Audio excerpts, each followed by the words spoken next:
welcome back everybody to another episode of the Jodo Cast, your Star Wars gaming podcast. This is episode 115. My name is Evan Lewis. I am of course joined by Leo Andry.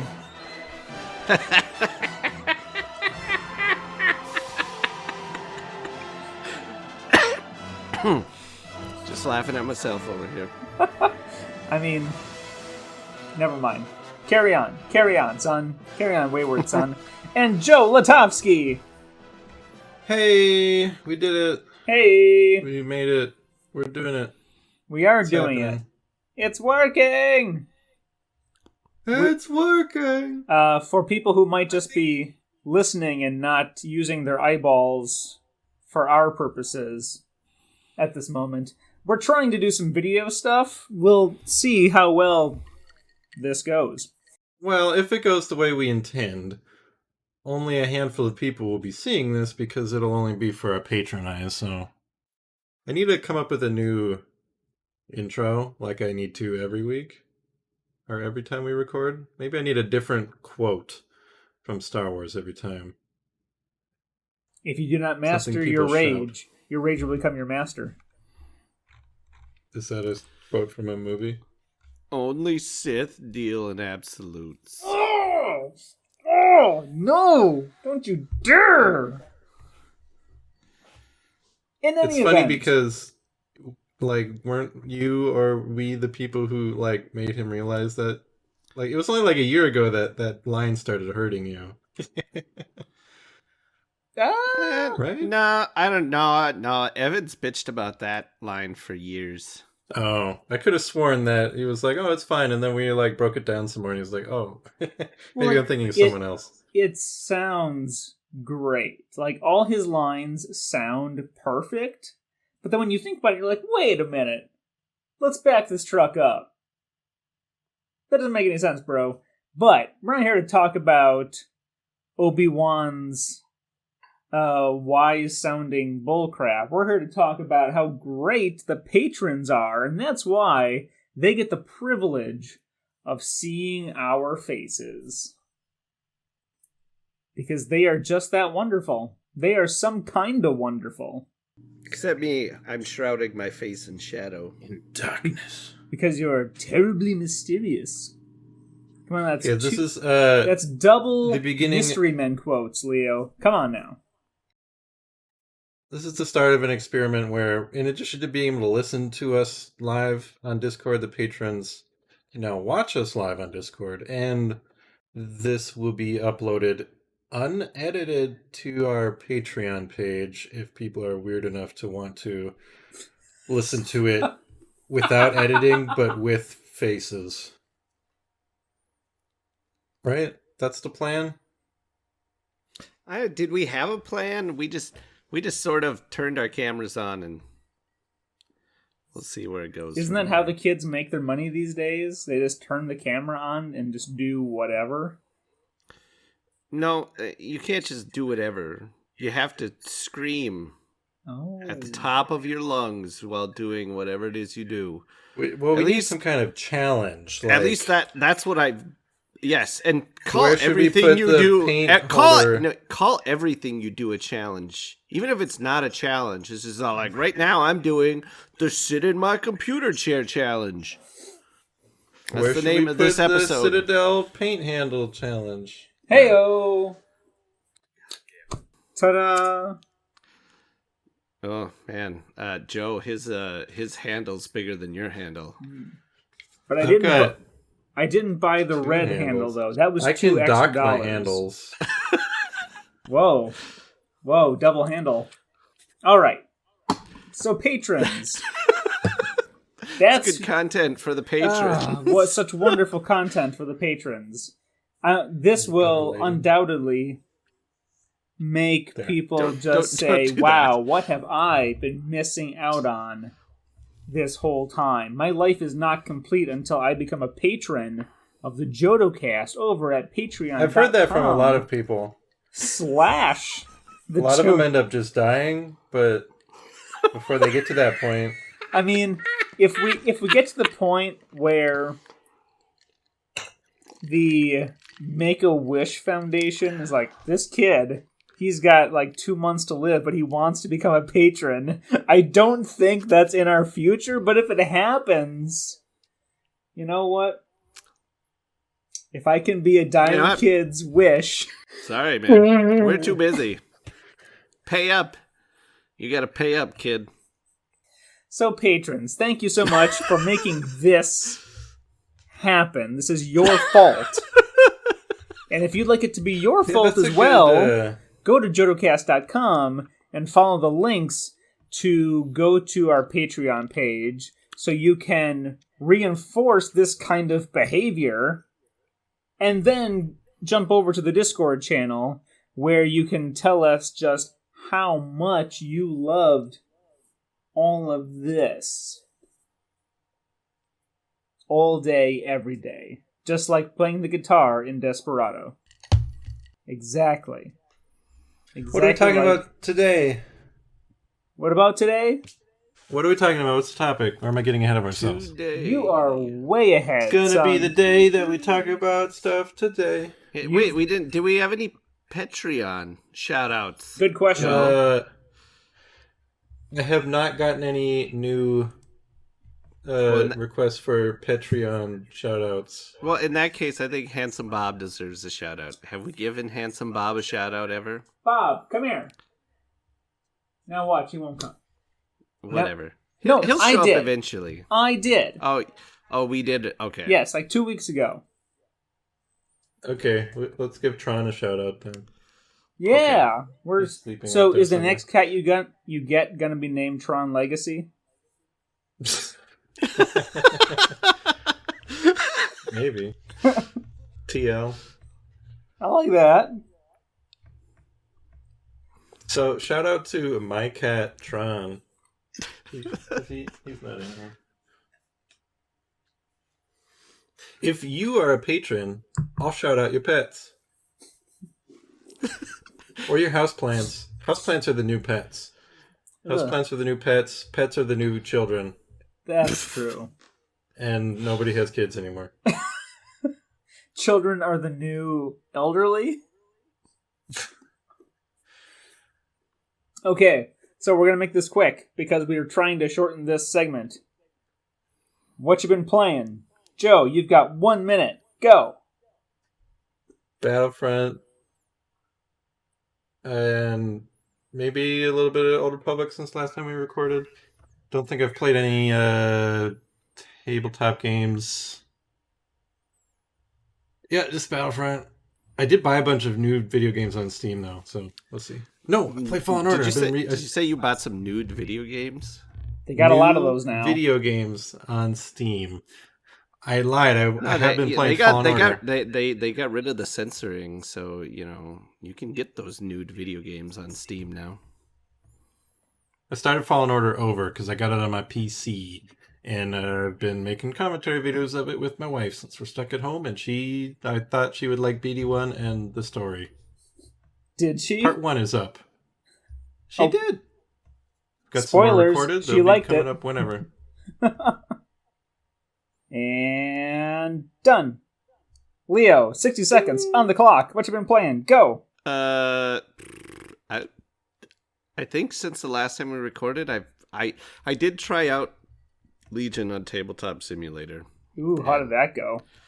It went okay. Actually, it was with one of our patrons that I played with. So. I mean, yay, patrons!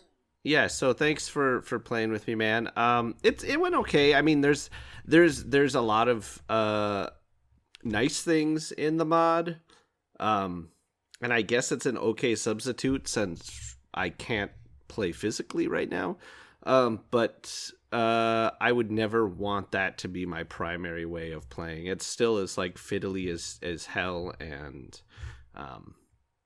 not my preferred method of play at all, but it'll do right now until the game stores reopen.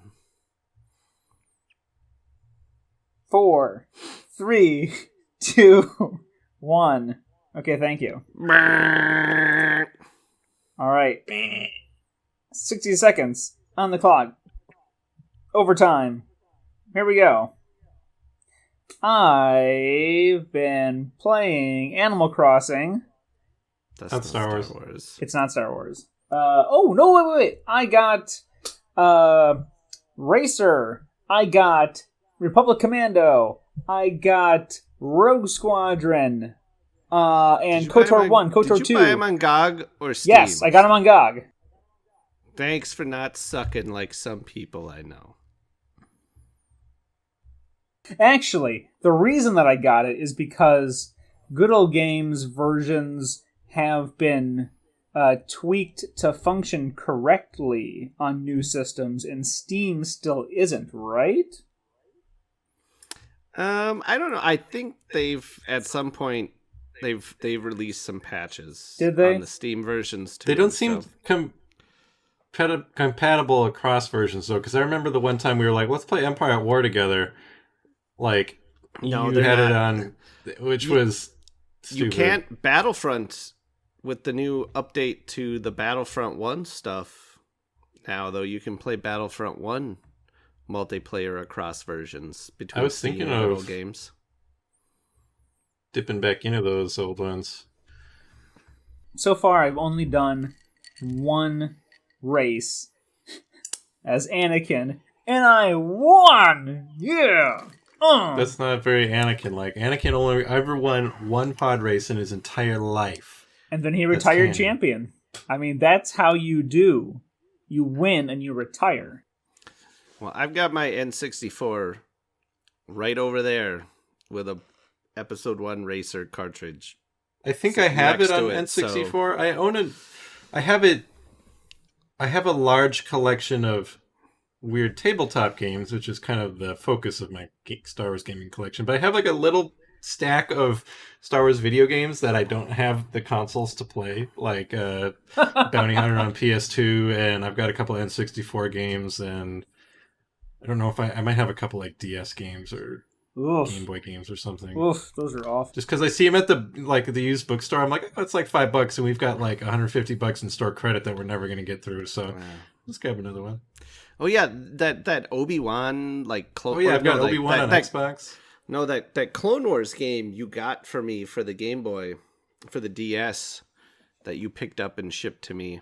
Liam tried playing that not that long ago. He didn't. He didn't play it real long though. He wasn't very impressed with it. Oh, yeah. Whenever I used to go there in the before times, I'd always look at all the used old games and pick up any Star Wars ones I didn't have. If some of the older ones were kind of like, do I really want to spend $15 on a game I can't play? And I leave them. But I do have the means to play Star Wars Kinect, which fancy. I have. I have a 360 with Kinect in the closet. I haven't hooked it up yet. If I ever get a capture card, I'll for sure do it. I feel like when the time comes when conventions are open again and we plan ahead enough that we can like have space at a convention, we should just have Star Wars Kinect like in one of the like the small ballrooms, just 24/7. The info on the brochure will say Star Wars Gaming, so people will be like, all right, we're going to go play Legion and X-Wing, and they get there, and it's just some people playing Kinect. Ain't no hologram girl. That's my favorite. That's my favorite. Actually, that's my second favorite song in the game. Oh, wow. That'll teach. See, y'all got to stop me from singing. We just lost a patron. Liam actually did for like his gym class one day, because since they're doing the distance learning thing, they're just like spend a half hour doing some kind of physical activity or something, and some days he'll just go jump on the trampoline for a while or whatever, or sometimes they do like they found a video like Star Wars yoga on YouTube or whatever. The one day they did, for his gym activity, he was watching Star Wars Kinect videos and trying to dance along to the that was his gym class one day. Wow. Well, hey, when he's 38 years old, and his friends say to him, "Wait, you had Star Wars Connect for gym class?" I'm like, "Yup, that's right, I did." All right, so that's what we've been playing. It's a weird time, but we have got a main topic that is going to be, I think, a lot of fun because it's just going to be pure speculation. We're not going to rely on facts to cloud our judgment. We're just going to say the things that we want, like true Star Wars fans for once. And I want it now. Yes, we're going to be real gamers, real Star Wars fans, and we're going to just speculate wildly and be entitled. Because that's what real Star Wars fans and real gamers are. It's true. And we are the worst of both. For one night only. I was going to say, hey there. Yes, one night only. But I am going to enforce a little bit of a historical perspective, at least for the first few minutes. We haven't been going very long, so I feel like I can steal a few minutes. Since we're on video now, I really would like you to put on your tweed jacket and get your pipe to enhance your history professorliness. A book, like I said, right now you just sort of look like a lumberjack too. Man, my beard was down to here for a while. Yeah, you're either like a lumberjack or like a hipster. Well, no, I was gonna say because you don't really look that hipstery. You look more like, maybe you would look more like a dude who's trying to do the hipster fashion, but isn't quite pulling it off. So I'm a Midwestern nerd, is what you're saying. Yeah. If the Timberland fits. So I'm going to enforce a few minutes worth of historical perspective on this conversation. Lay it on me. Okay, so I don't know about everybody else, but I didn't really pay attention to Fantasy Flight Games until 2012, early 2012, when they announced their slate of projects as the new owners of the Star Wars license. So... Yeah, I don't think I played anything of theirs. That was back when I was just getting into tabletop gaming in the first place anyway, so I certainly wasn't paying attention to them. I think I was aware that the Game of Thrones card game and their Lord of the Rings LCG were things. Yeah. They existed. I had seen them in the game store, but I had never played them or anything. That was my extent too. Yeah, well, at that point, they were a pretty small company. Small but busy. I'd like to point out, Evan, that you, not assuming what other people know or feel, is very ungamer-like of you. You're right. I've already failed. I've already revealed my true SJW nature. So 2012 is where we come into the FFG story. And they already had a huge slate of card games by that point. Before Gen Con 2012, which is kind of like a milestone. It is a milestone for the company, and it's kind of our milestone as well, because that was the debut of X-Wing, that was the beta release of Edge of the Empire, and that was our first demo taste of Star Wars LCG. It was also the release of Android Netrunner, which ties very closely to the success of FFG. And hey, there's Bob. There's Bob. Hey. So they already had a lot of card games, and there's a few that I'm not going to mention. I don't even know if I'd say they're honorable mentions. They're other card games. They had a Terranoff deck building game that I played that one actually. You played that one? I played it at least once, possibly twice, a store copy, and I was like, this is kind of fun. I liked there's it. some wasn't Game of Thrones before they did the LCG model, didn't they have like a CCG version of Game of Thrones card game for a while? They did. And I could be wrong, but I think they just transitioned the CCG into an LCG, but I'm not sure. I'm not sure either. That was before our time. Yeah. So by the time we entered the scene, they had Call of Cthulhu LCG, Lord of the Rings LCG, Game of Thrones First Edition, after Game of Thrones CCG, and I think Warhammer Invasion was already around too.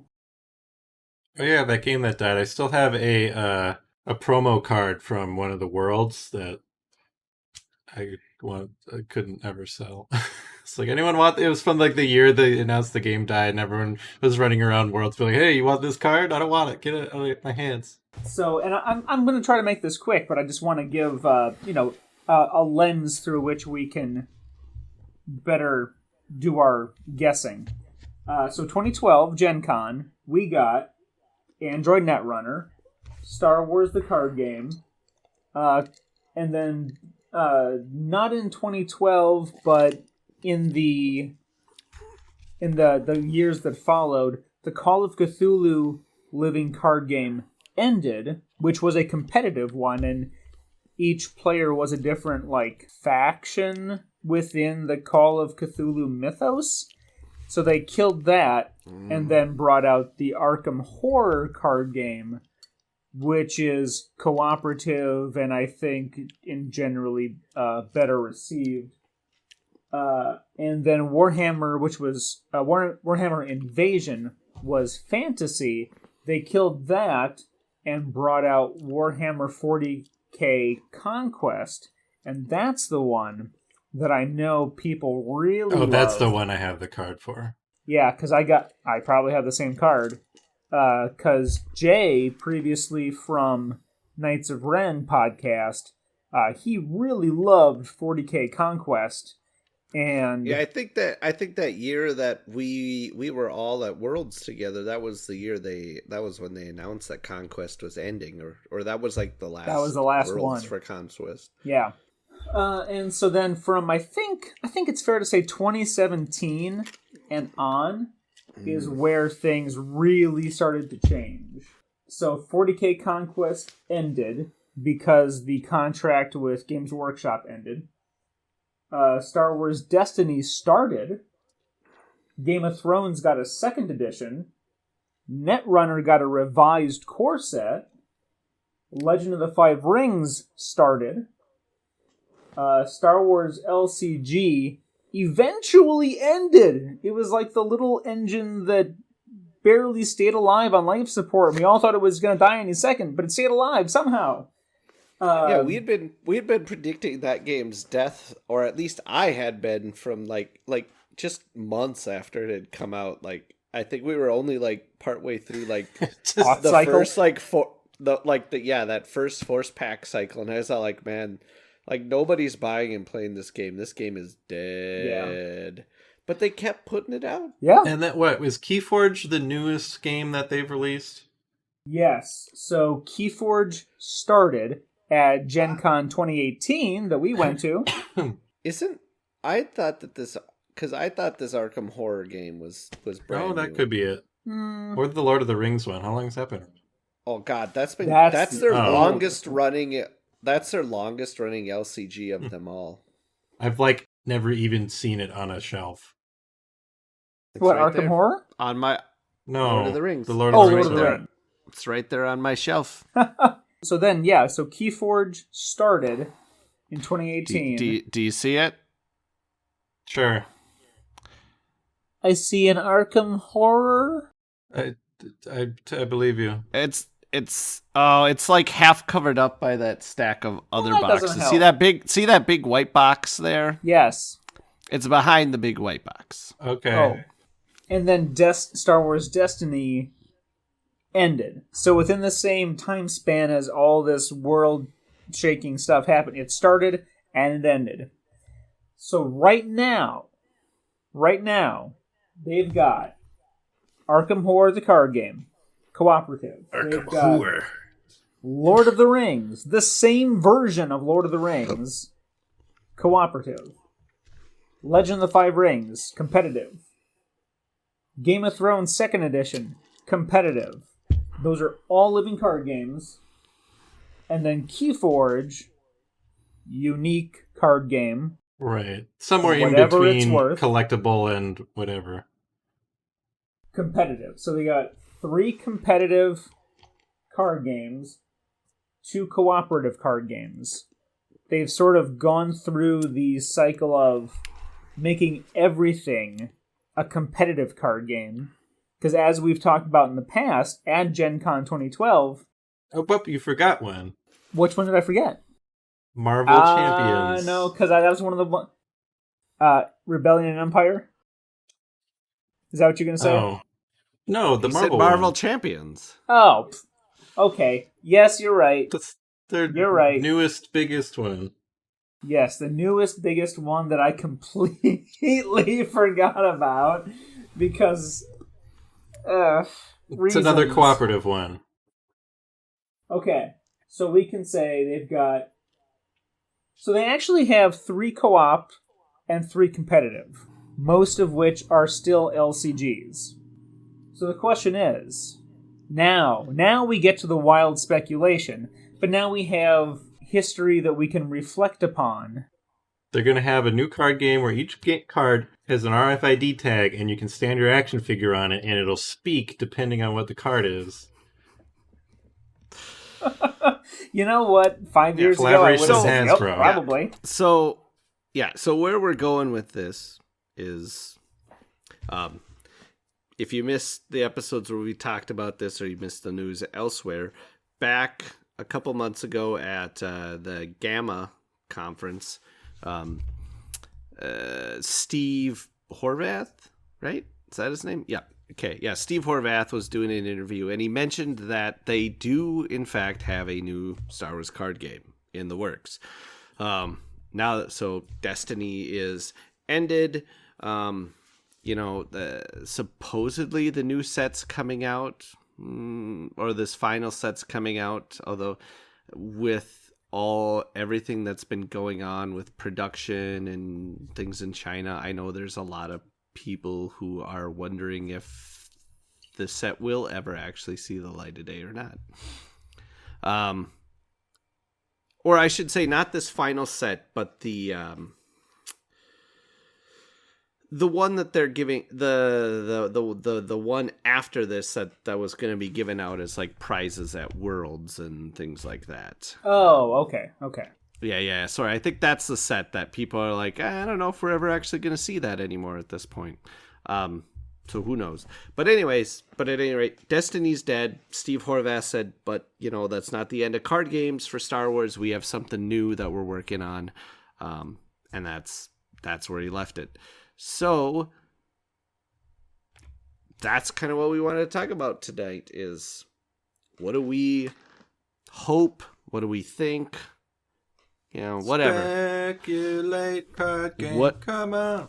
Yes. What do we hope or think we're going to see out of this new game that's on the horizon? First up, I feel like it's almost certainly going to be an LCG.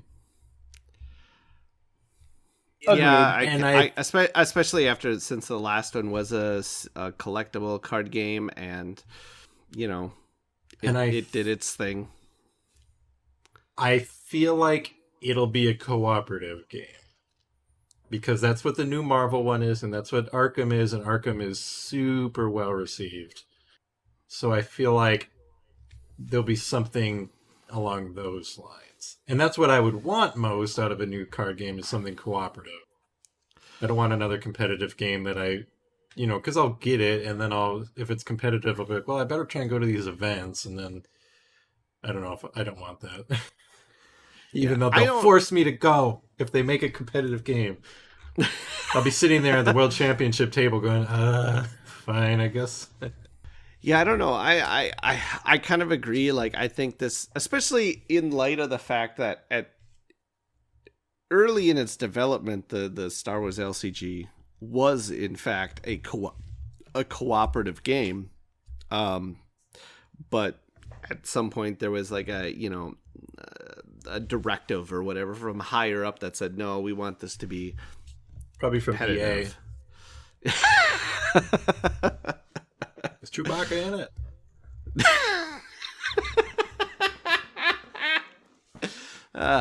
But yeah, at any rate, I guess I don't disagree that it would be cooperative. Honestly, I kind of hope it isn't, because I think it sort of robs you of the chance to play a whole you as a player to be able to play this whole array of other characters. And I always did feel like the light side deck versus dark side deck worked very well. Right. If it is cooperative, that does kind of mean you'd probably be playing heroes versus, like this Marvel game, you play as the superheroes versus these villains, and the villains are not playable characters. So if you are like, I really want to play as the fascists, you can't. Yeah. See, yeah, I think it's different with something like Arkham or like Lord of the Rings. Like, nobody really. Well, I guess I'm sure there are some people out there, but most people, like, you can't really identify with and want to play as like Cthulhu or Shub-Niggurath or whatever, or who? Shub-Niggurath. Yeah, Shub-Niggurath. Okay, I mean, coming from. All right, let's move on from that one. We're not talking about Lovecraft's cat. That makes a lot of sense. Let's never give a shout out to Lovecraft's cat. Well, he's not a patron. Even if Lovecraft paid us, we would not give a shout out to his cat. No, we would not. And kind of the same thing with like Lord of the Rings, where it's like, it's harder for a person to identify with and want to play as, like the orcs and the ring wraiths or Sauron or whatever. Right. But I mean, look at Destiny. You get to be everybody, and that's what is like the thing in Star Wars games. Look at the Lego games. You can play as everybody. Like Star Wars, everybody loves. I'm pretty sure if a Star Wars character exists, it is at least one person's favorite Star Wars character. Look at Sidon Ithano. Yeah, it's more than one person's favorite Star Wars character. Nope, one person. At least one at person least one only. Person. MC Chris wrote a song about him. He's got some clout. I have not heard this, and I'm going to in a few minutes. Like, I'm sure. MC Chris is literally doing whatever he can to bring in the money. So, there's also a really good C-3PO track on the same album. I'm C-3PO. Crimson Corsair. No, that's not it. Okay. I'm Sidon Ithano. I know you don't wanna. No, I don't remember how it goes. The C-3PO song's better. Maybe. Anyways. Okay, so let's line about the Great Dragon sound. Let's frame this portion into us three, design a Star Wars card game. Okay. In the next 30 minutes. Yep. Well, I pull out my Star Wars Decipher collectible card game cards and I slap them on the table and say, "There, game designed." How did you come up with this so quickly? He's a genius at prototyping and design. No, I guess if I was gonna design, like I said before, I think it should be competitive. There should be light side versus dark side, with player being able to play as the dark side. I liked the format for events and tournaments with like the LCG where you had to build a deck of each and bring them both. Mm-hmm. I think the first question I would have to answer, or us as a design team, is it just light side versus dark side? Or are there specific factions in each, like the other game? Or is there do we care about era? Is it like Destiny where Rey can be fighting alongside Padme, or is it all the Republic people gotta work together and you can't cross-pollinate like that? I think at the end of the day, the easiest is just light side versus dark side. That's it. You mix eras around. Who cares? Okay. So now what's the goal here? Within that, now I think you can have different formats of play. Like even like the Star Wars collectible card game. Like, there's different formats for like the episode 1 sets. All like if you look in the sets, like say Tatooine, there's a bunch. Most of the cards, besides their like faction, or I mean not faction, their expansion symbol, have a an episode 1 icon on them.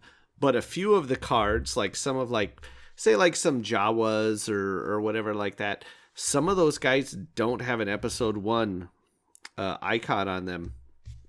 So there's formats of play out there that are episode 1 specific cards, or like no episode 1 cards. So you can't even I think that would be a thing where like the game is structured as just light side versus dark side, and then within that I think you could have different formats of play. Right. Well, let's assign each card. So there's this row of symbols on the card somewhere, probably small at the bottom, because at the base of it is light side versus dark side. But each card has a symbol that denotes what time period the character belongs to, if any. There could be, negative. If it's like a Jawa, it could fit in any time period. The faction it belongs to, and maybe like a subtype or something, and then you can mix and match any, but certain cards or certain rules or different game formats will reward you for, everyone in play currently is from the same time period, get this bonus, or everyone is from the same faction, get this bonus. So you could build your decks to maybe, I'm going to have all these prequel era people and like trooper guys, and I don't know, because I do like there is a thing in like I think they have something like this in the Game of Thrones card game, and they've actually done this with the newest set of Magic the Gathering with the companion mechanic, where basically you can get this kind of powerful guy who you can cast at any time, but to get access to him, your deck has to follow certain specific rules. Like maybe it's all the creatures in your deck are whatever kind of creature, or they all have odd numbered casting costs or something like that. And there could be a similar thing like that. Like I think in Game of Thrones, there's like maybe like agendas or something like that. I there's probably some guy listening who's played it a bunch who's telling me how wrong I am right now. But there's just sort of like a card you'd put out at the beginning that would say like, here's a bonus effect you get, but your deck also can only contain whatever faction cards or something like that. Yeah, I kind of like the idea of just it's light side versus dark side, mix and match people as you please with certain elements that might reward or encourage you to make more thematic builds. You could even have the rebel symbol for rebels and resistance, but they obviously Poe Dameron would have the same kind of faction symbol as DAC, but they would have different time period symbols. Yeah. So they might work well together in some decks and not in others. Yeah. Well, and even like even the LCG, I think, started to do that towards the end, didn't they? With some of the faction cards that would say that because at the beginning of the game, you just had your faction cards that were just so like, okay, it says what faction you are, but it really didn't serve any purpose other than you could get a resource from it. Right. But well, towards the end, some of the ones did say like all your guys get this special effect, but your deck must also include at least 2 Jedi objectives or something like that. Yeah, basically, correct. Yeah. And speaking of the late era LCG, that really had a lot of good game design in it that it could have used earlier on. Things like that, things that, as we're sitting here brainstorming, just make sense to have, like having deck bonuses or game bonuses based on how you built your deck. Yeah, I always felt like the faction card was sort of like a wasted design space at the beginning of the game. Like it was just sort of a card that just didn't feel like it had much use at the. Like it was every once in a while you'd be like, oh, I can't put this unit into play because it's a different faction and I need the resource and I can't spend this resource on this card or whatever, which almost never happened anyways. Right. It was basically a destination for one focus token. Yeah. Every turn. Mm-hmm. New game we're making right now, does it have tokens? Is it going to be FFG? We're designing a Fantasy Flight game, so you are currently literally buried in tokens right now. Enjoy. We need to have at least 3 pages of cardboard in this game. Yes. We are going to have focus tokens, and your characters will also have... no longer will you like tap, turn a card sideways to like tap it or exhaust it. We're gonna have a fatigued token that you just put out on your cards. There's damage tokens. There's force power tokens. There's shields. Yep, shield tokens. Shields. Energy. Yep, shield. I would like each unique character, so they've got their portrait on the card. But for damage, so you've got undamage. First damage they take, you take a token that is their face, the same shape as the artwork, and you put it on, but it's them a little bit more beat up, like in Doom or Wolfenstein. They take another damage, you flip it over, their face is now a little bit more beat up. And so there's a unique 2-sided token for each character in the game. Yeah. So, now I know this ain't going to Anyone listening, that's not a bad idea for a card game. A Kickstarter game where you spend. We've already filed for the trademark on this, so don't worry. Don't even try and steal it. All we got to do is mail this video to ourselves through the USPS. It'll be stamped by the government. But that brings up a question that needs to be asked. So, in the game that we're designing, is it going to be like we've got a hero, one hero, or 2, 3, whatever, that the rest of the deck supports, or is it going to be essentially an army of guys across the board? There has to be a lot of unique characters. I don't want just Luke in a bunch of Rebel Trooper. I want Luke and Leia and Han and Chewie all out there fighting together, because that's a lot more fun to have 4 really cool guys than a bunch of nobodies. And I feel like one thing that was really missing from Destiny and some of these and the LCG and even though like the WotC game and stuff that the Decipher game really got right, because it's perfect and there's nothing it did wrong. Okay, it did nothing wrong. Don't even pretend.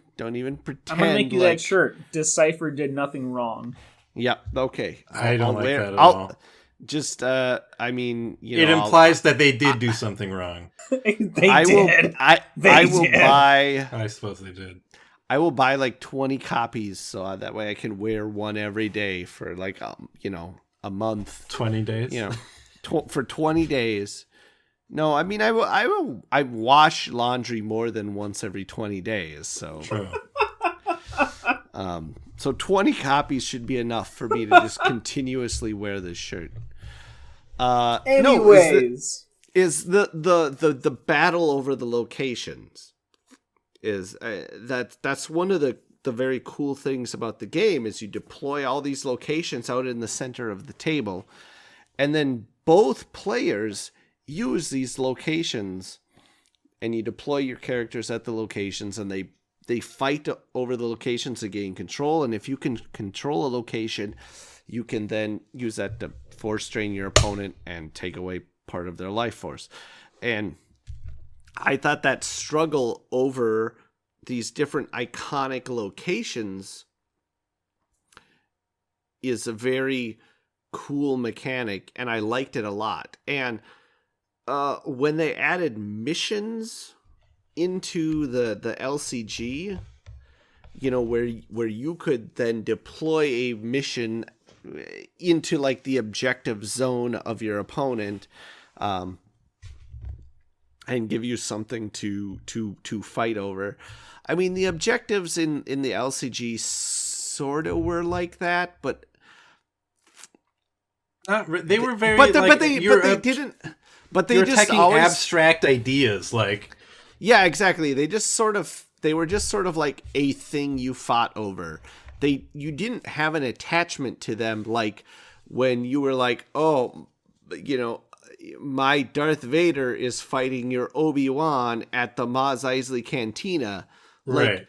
That's Star Wars. That's a very vivid image. Right, which is kind of what happens in Destiny, but it's almost like a side thing that's like, this is, okay, the turn's over.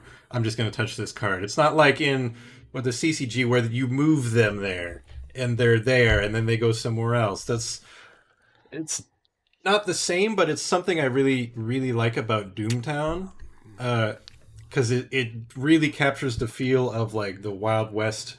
Your side of the street, my side of the street, and you're moving your people from he's at the casino and now he's going to go over to the sheriff's office, and you move out into the middle of town that nobody controls, and their guy moves out in the middle of town, and you're slowly kind of moving around each other until someone decides to shoot. I really like the geography of the game, which the LCG and Destiny didn't have. Yeah, I feel like that's something the game needs to have in it in some manner. I mean, obviously, it doesn't have to be, the thing with locations just splitting the table down the middle like the CCG, but I feel like the locations are a character in Star Wars just as much as the actual characters are. Right. You could have it, instead of splitting the middle, each player has their own row of locations kind of in their home field where they're moving people around to defend or trying to move out and attack the other players' places. Yeah. Almost as if you took the objectives from LCG or the missions. The missions were really what objectives should have been from the beginning, I think. Yeah, exactly. Oh, so I've made my light side deck, and you've made your dark side deck, and I make a little mission deck, and then I give that to you, and you lay those out on your side of the table because that's the thing I'm coming for. But, it's not as boring as the LCG somehow. Exactly. Because I have to, move over there. Because you're fighting over an area, not just an idea. Yeah. Right. Yeah, so maybe some of the locations would have kind of keywords and stuff, too. So, Luke gets an advantage if he's fighting over something at the Tatooine or something like that. Yeah. Yeah, like I said, I think the location is an important thing that the other games sort of lost out on. Maybe there's some neutral locations in the middle of the table that you can vie for control over, but they're not going to. You can't win the game by controlling these, but they will increase your resources or your ability to draw cards or something. So it's strategic to fight over these things, but it's not going to trigger an end game state. Because they're not actually consequential to the greater struggle. So far we've got characters are important, but so are the grunts, the nameless fighters. Locations are important. Locations are important. Heroes are important. Nameless people, not so much. What about vehicles? That's also super important, I think. Yeah, but I think, again, at least early LCG and early Destiny missed the mark with their vehicles. Big time. Both of them. In that they just felt like it was just like a thing you flop down, and it didn't do or feel any different than any other character. I would want anything like that. You know, they were they were the same as people. Yeah, later on when they started adding in like the piloting mechanics and things like that, is when they really started to feel like vehicles and starships and stuff like that. Right. And I think our game, you cannot deploy a vehicle without somebody driving it. I mean, maybe you could deploy it, but it just sits there doing nothing unless there's somebody. But you can't use it unless you put someone in it. And you maybe have like X-Wing pilot who's super cheap. Guess who did that first? The Decipher Star Wars. Yes, CCG. They did. Decipher did do it. Because it'd be fun to throw it at, you got an X-Wing, and then all of a sudden you're like, oh, okay, now I've got who do I want to put in it? Do I want to put Luke in it? Or do I want to put in like a generic pilot guy because he's cheaper? But I think vehicles are a big facet of Star Wars that I don't think can be ignored. Yeah, I really do love how we're basically sitting here deciding the Decipher CCG. Yeah, 2.0. but okay. Brackets. But this is an LCG. The CCG was very much a product of the 90s. Meaning that it started off okay, even though I thought it was pretty dang complicated. And then it just continued to get more and more and more and more and more and more and more and more complicated as time went on, because they kept adding too much crap, and you're not phase it out. You're not wrong, but at the same time, so does Magic. Every set introduces 10 new keywords. True, but the core game of Magic is extremely simple. See, and with the exception of, I will admit that it took me a little while to understand forfeit, like during battles. And, or I should say not forfeit, attrition. Yeah. Attrition during battles. All of it for me. But beyond that, the core gameplay is all basically the same. But I'm not going to disagree with you with the fact that like each set kept piling on more and more and more and more rules, and then there was other stuff to remember, like if you are playing with Hoth, like all sites have basic deploy rules where it's basically like you deploy your system location, so like the card representing Tatooine, the planet. And then after that, then is any Tatooine exterior site, followed by then the docking bay, and then any Tatooine interior sites. Mm-hmm. All planets follow the same basic rules, except for now Hoth has some very specific rules where certain sites have like, they're like the first marker, second marker, third marker, blah, blah, blah. And you got to make sure to keep your markers in order. Because if you're playing target the main generator, it is important to have all your markers in order, because you have to deploy outside of range of the shield generator with all your characters, and then they have to move inside the shield to target the shield, and blah, blah, blah. And blah, blah, blah. And yes, but at the same time, it's very complicated, but it's also super thematic and super cool. Like when you actually play that and you're like, yeah, I got General Veers and I'm targeting the main generator and I blow the out of the generator, and you just feel like you're in Star Wars. When you played the Star Wars LCG, you just felt like you were moving bits of cardboard around with Star Wars pictures on them. They were great pictures. They were great pictures, mostly. Like and same with Destiny, as long as, with the exception of Rookie Pilot, basically all Destiny. Yeah. And that one Ezra Bridger card, holy, that have ugly art. So what I'm curious about, I did not like the combat in the LCG. It is fun and cool because it's randomized with dice.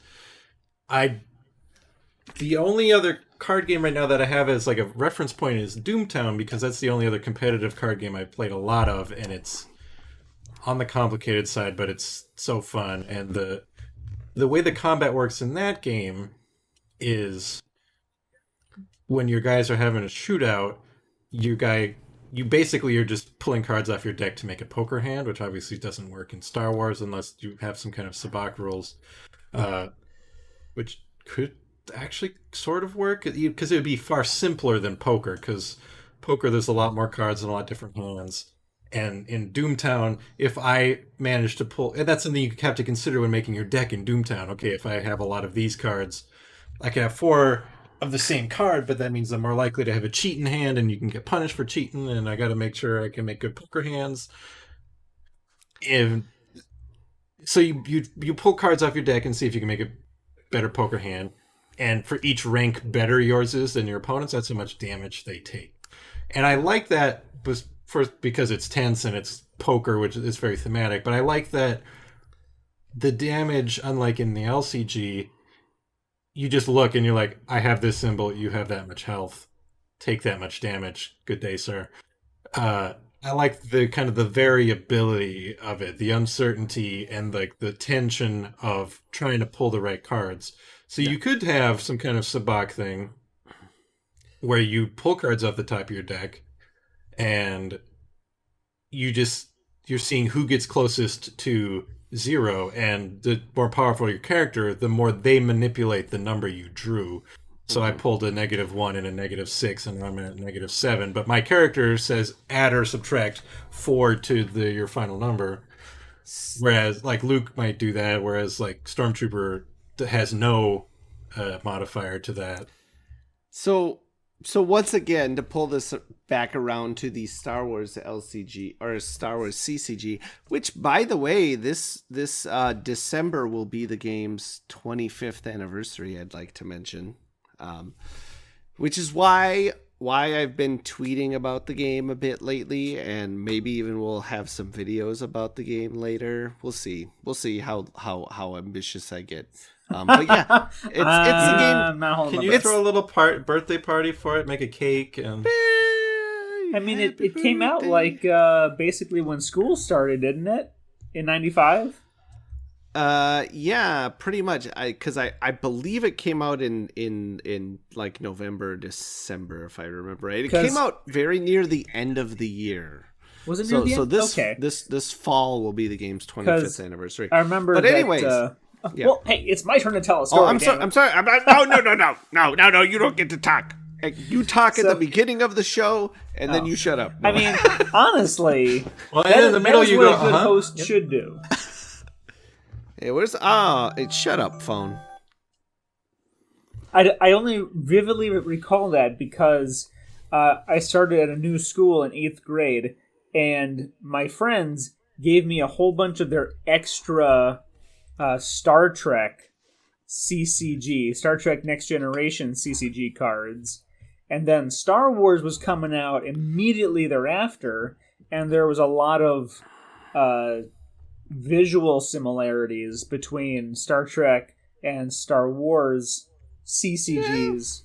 But, I mean, they were very different games, but there was still that whole, like, the lineup of planets. Yeah. And, Yep. And like the basic layout of the cards is similar, even if like the graphic design is very different and much better in the Star Wars CCG. But no, so going back to what Joe was saying is you basically almost you somewhat described a mechanic that is already in the Star Wars CCG in that so when you initiate a battle, the basic way you fight is all characters have a power value, and whoever has the highest power wins.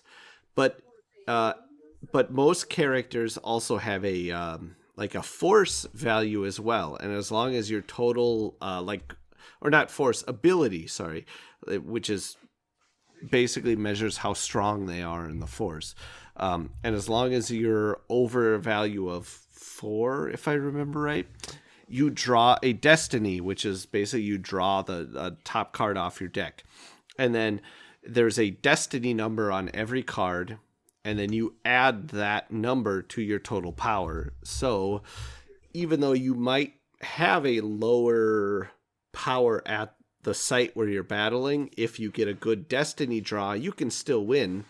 And there's lots of other mechanics in the game, that like firing weapons and resolving certain effects and cards and things like that, that are determined by the destiny draws you pull from your deck.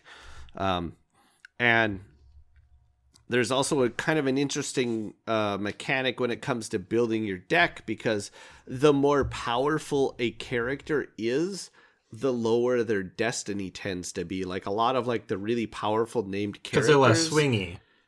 Yeah, a lot of these like really powerful named characters tend to have low destiny numbers. So it's like if you get them out on the board to play with, they're really strong on the board, but if you're just drawing them out of your deck as your destiny value, you're only getting a number of like 1 or 2. Or destiny. What are their force values? Their force values are usually like, say most versions of Luke are around like 3 or 4 or something like that. The more powerful guys like Yoda, the Emperor, Vader, they're like around 6 or so usually. Got it. Okay. So like Yoda at a location, he's just drawing destiny no matter what. But like I said, so it's kind of interesting where it's like if you stack your deck with all these like really powerful cards, they have really powerful effects, but when it comes to drawing destiny, you're going to draw kind of crappy values for that stuff. So it's a really interesting like trade-off when it comes to building your decks. Right. Yeah, and I'm just really attaching to that mixed with Doomtown, but as Sabak, because if each one of your cards just has this combat number that's 0 through 11 and -11, and you've got to keep that in mind when building your deck, because if all of the cards you put in have positive values, you're not going to do super hot in combat, because you might always hover, you're never going to hit 0 in combat, which is going to be the best. I will posit this. The edge battles in LCG tried to do a bluff. Right, that was where, there was bluffing, which bluffing is good and fun, and it was good, but again, it just felt like as a mechanic, it wasn't great, but you could adjust. It tried. It didn't. Yeah, our design team can take that concept and play with it. And it was like, this is the prelude to the battle, but whoever won it kind of just dominated the encounter anyways. Yeah. And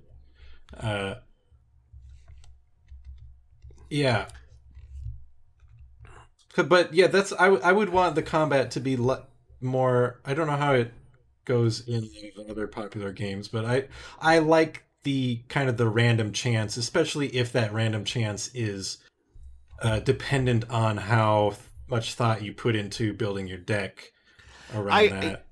I do definitely like the chant, like the ability. I mean, to like there with the LCG or the old CCG, or even with Destiny, where it's like, this guy is kicking my butt, but if I get this really, really good roll, I can still pull this out. Right. That's what. Whereas like a game like, say, like Magic, it's most of the time it's just like you can look at the board state and say, I'm, and you can just tap out and quit. I love games where there's and always, I don't like that. Right. I love games where there's always that that glimmer of hope, which is very Star Warsy too. That, you know what, if I just do it one more time, I might actually be able to do this, even if the odds are against me.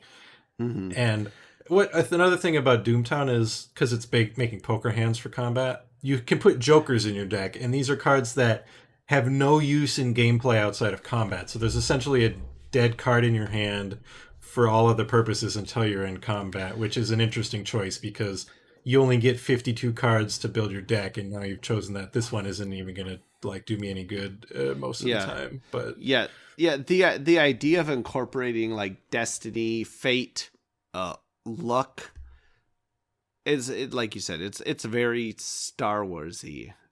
Right. And obviously you would have certain characters would have abilities that would kind of help you manipulate those chances and things like that. Mm-hmm. Yeah. I mean, I think we can be agreed though, is like, we don't want it to go so far as to incorporate dice. No. I mean, don't get me wrong. I love Destiny as a game. But like I said, I've said before, as time went on, it just became a hassle to collect and play the game because of the dice. The dice are very cool. It's definitely a very interesting, unique mechanic, but collecting and storing all those dice was just a big pain in my ass. And I don't want to deal with that again. I would love for this game to basically be almost like token free almost. I mean, it's Fantasy Flight, so we know that shit ain't gonna happen. But I mean, there's probably, we're gonna at least have damage counters and probably some kind of resource. Yeah. I always thought that Porg tokens. I always thought that the LCG, or not the LCG, the CCG. I've been drinking too much. The CCG. When you confuse the CCG and the LCG, time to cut it off. He says as he takes another swig of his beer. Pretty soon you'll be saying, the WotC card game. It was so great. You know what? I honestly don't remember anything about that game. I remember you hating it with a passion. Well, yeah, but I can't even find my cards anymore. Like maybe I threw them away, and maybe I threw them away in anger. I found a box with a bunch of tokens that came with like the starter set, like damage tokens or whatever. But the actual cards I cannot find anywhere. I have a new proposal. What? For an entirely new game. Okay. I don't know what. Something one of you said must have inspired this in my head. Like a droid building game. The different parts of the cards are the different body parts, and you like put the droid pieces together with cards. We started to design this a few years ago already, Joe. Oh yeah. But not with droids. Like we were gonna build like fighting like robots, like fighting mechas or whatever with the different. I think there's other parts. games like this already that have come out since, and I think that's sort of what that Frankenstein game is, but a game where you build droids. You can even just call it Droid Depot. Yeah. Or they have different stats, and you got to put them in X-wings. Branded. Yeah, call me Disney. I lost. I think I was talking about something, but I've You're lost talking track. about how you remembered nothing but your hatred towards the WotC game. That was it. No. Before that. Oh, before that. All right. Tokens. Dice not good. Yeah. I don't know where I was going with this. As a general rule, how about nothing in the game needs a number that like goes past 6? Just I picture people tracking things with their D20s and their hey, Joe. I just like to point out that 6 was the highest Destiny number in the Star Wars. What were there CCG? other numbers that you had to keep track? Did someone have a higher wound threshold than 6? I think there were some like I think the Executor had like an armor of like 10 or 15. That might be unnecessarily limiting, but it would keep the table cleaner. My binders with all my cards are on the table behind me here. Let me find. I think, Joe, if memory serves, with the CCG, you either killed them or you didn't. There wasn't wound tracking. It was like magic where at the end of the round, like damage went away. It didn't persist through. How about this? Forever? Here's a game mechanic from Gears of War, the board game, where units had a set. This binder starts at Cloud City. There's the units in the Dagobah set. Where's my units had a set number of wounds they could take. Let's say a Locust Drone has 3, but you only do 2 damage to it. So he doesn't die, but he gets just a token that says he's wounded. There's no how much wounded is he? He's alive, he's just wounded or dead, and then the wound has a new value on that says. So let's say watching where I was walking and I stepped on my box of Adventure Time Card Wars cards.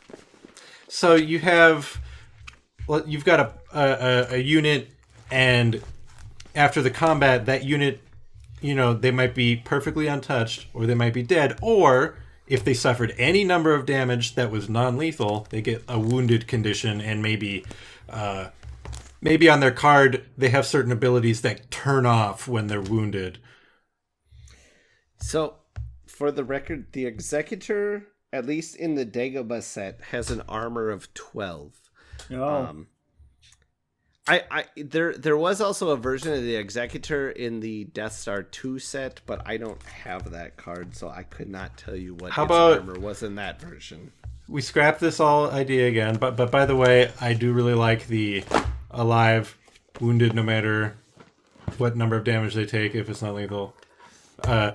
Now we have a shipbuilding game similar to the droid building one, but you're building out like a Star Destroyer, and you have like, you got to put the bridge and the engines, but you also got like the hot tub room, and you're building out this Star Destroyer. This and sounds like a bastardized version of like Carcassonne. Or, more like maybe like that boss dungeon game where you're kind of building out these cool little dioramas, but maybe it's more than just one line, and then or maybe you're building the Death Star and you've got all these, like that tiny Death Star mobile game that used to exist for like a month.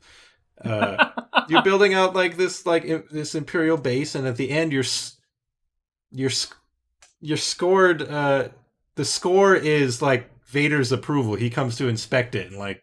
You need certain things to have. It could be worker placement-ish, too. No, it's not a card game anymore. And then at the end of the game, you flip the cards to see what it was that Vader really wanted to see in this Death Star. Right. You could take elements of certain worker placement games, but keep it card-based. Have it, you're building all these little rooms. Like you need the Stormtrooper firing range. That gets you lots of points. And could be cooperative. Could not. Maybe not be. I don't know.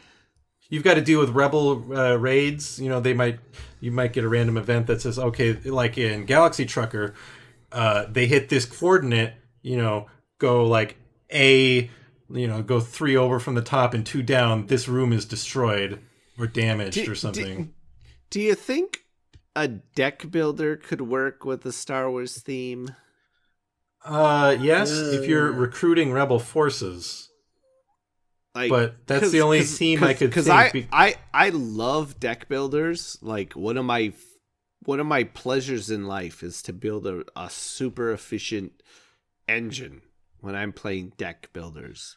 I think it could be cooperative, and you would have to be rebels building your own little rebel cell, because you would start out with like your basic leader character and a couple of their followers, and then you're building into a big rebellion. That sounds super thematic. The Harry Potter cooperative deck builder I think works great. Especially once you add in the stuff from the expansion where you can finally start scrapping cards from your deck. I say that because I'm a big fan of like I said, building super efficient engines with my decks, and I like to scrap. I like when I play Star Realms, I like to have no more than 10 to 15 cards in my deck if possible. So that way I'm drawing and playing my whole deck every turn. But at any rate, I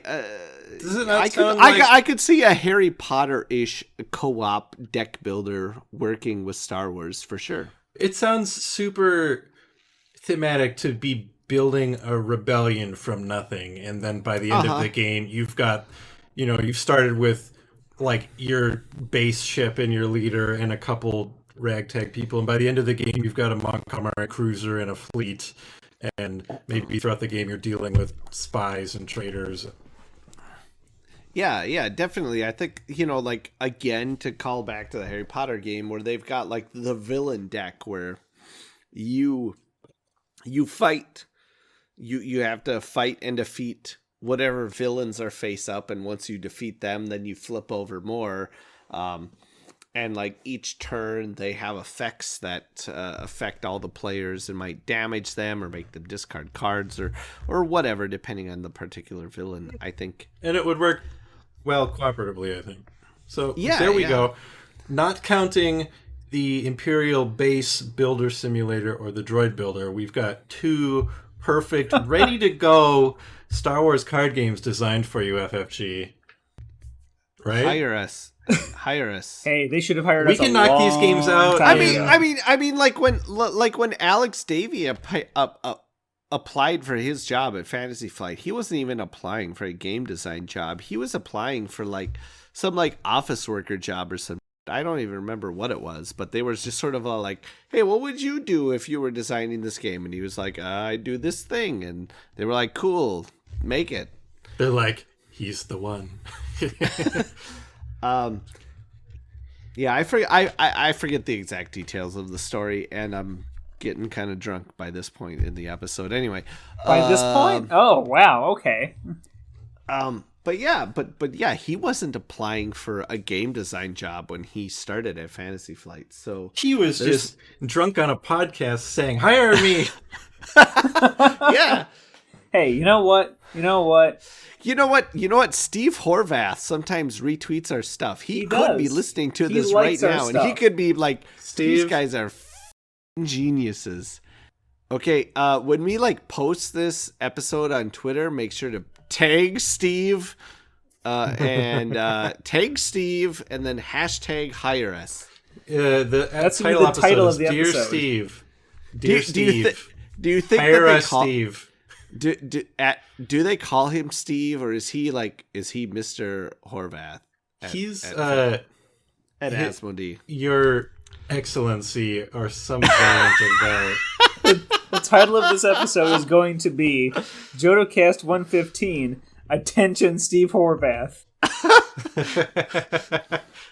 I like it. But for real, we should have been their media team since 2012. I mean, that's what I'd say 80% of our Twitter feed has been since a long time, is gushing over their products and highlighting them. In any event, we'll make our own company called Fantasy Might Games. Fantasy Might. It'll be insane. Yeah, and the logo will have a stingray, like a school of stingrays. You know how they millions of them. That's the Manta Sea. Mantis C. Okay, now we have praying mantises. That's the Mantis clan is already in L5R. Oh.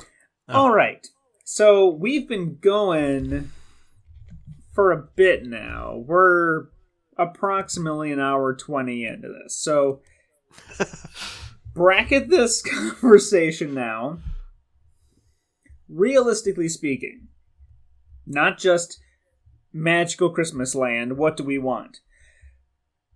What do we think is likely? I think, and we'll go around and talk about this, I think Cooperative is extremely likely.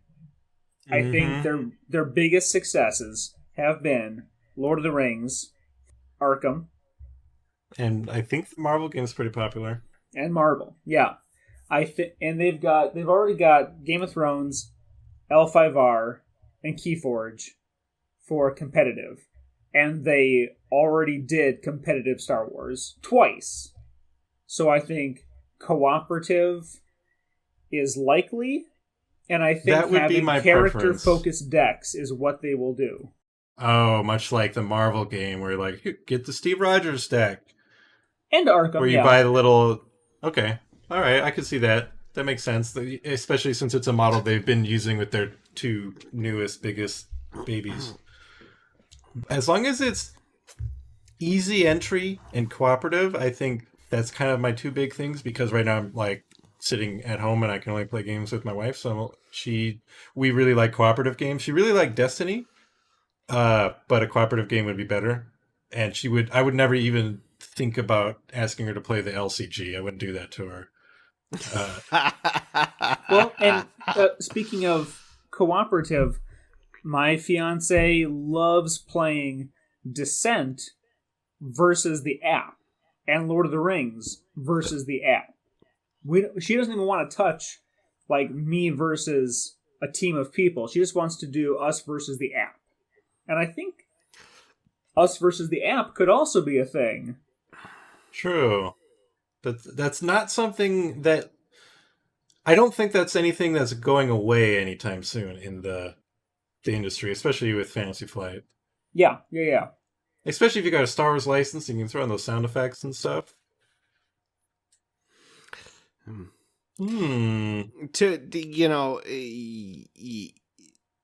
There was just Fantasy Flight recently did, or Asmodee recently did, send out some takedown notices for some of the Arkham card game mods on Tabletop Simulator, which some people think indicates their intention to move into that realm again with some sort of digital Arkham card game that maybe is not as crappy as the Lord of the Rings one was. Apparently, I never played it. I've just heard that they altered some mechanics, and not for the worst. Yeah, or not for the better, I should say. They just released a new trailer on Xbox YouTube channel. Like, get it now. But at any rate, I would say, although I feel like a game, any Star Wars game should give the player the option to play light side or dark side, I feel like I agree that co-op is the most likely thing we're going to see.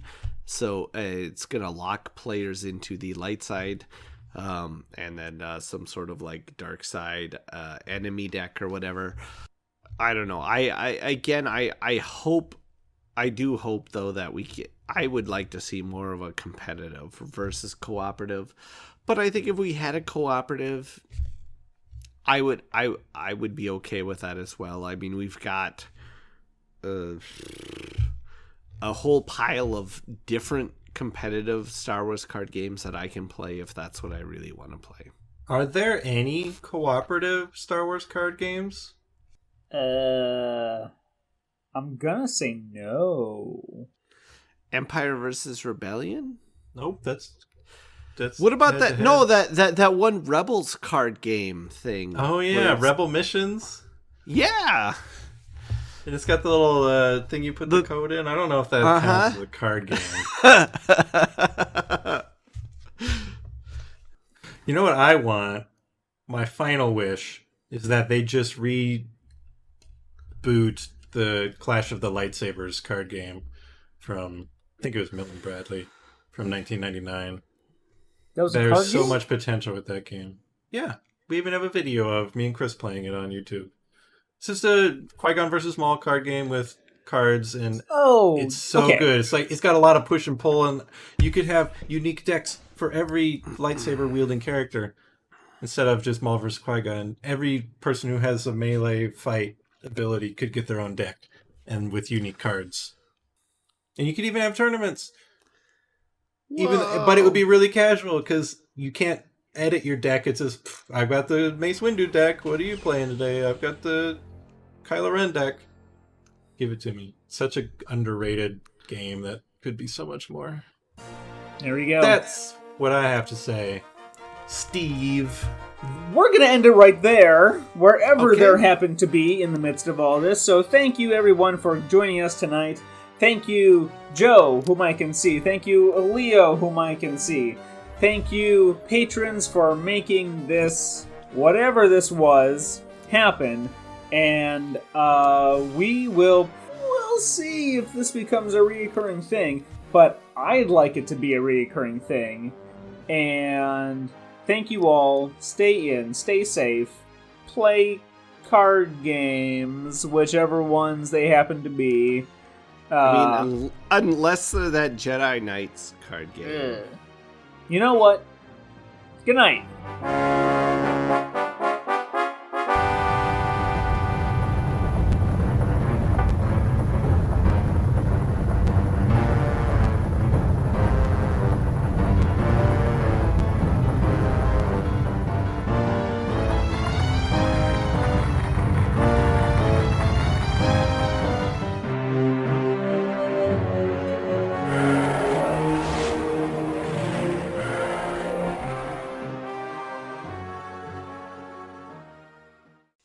Oh man, I splashed beer on myself.